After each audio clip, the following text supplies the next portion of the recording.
Ölümlerin, bombaların, tehditlerin ve katliamların yaşandığı bu çatışma sürecinde hepimizin kendine dair bir acısı, hatta tanık olduğu bir savaş durumu vardır. Bu sürece dair yaşanılan duygular, yani acı, korku, kayıp, nefret, öfke, elbette ki kadın ve erkek tarafından ortak olarak hissediliyordur.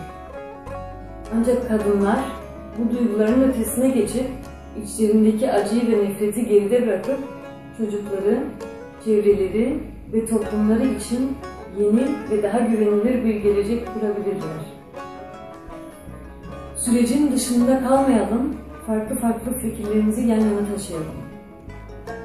Üzerinde hep birlikte yaşadığımız bu coğrafyanın farklı dillerinde barış melodilerinin çocuklarımıza ninni olması dileğiyle barış günlerimiz yakın olsun.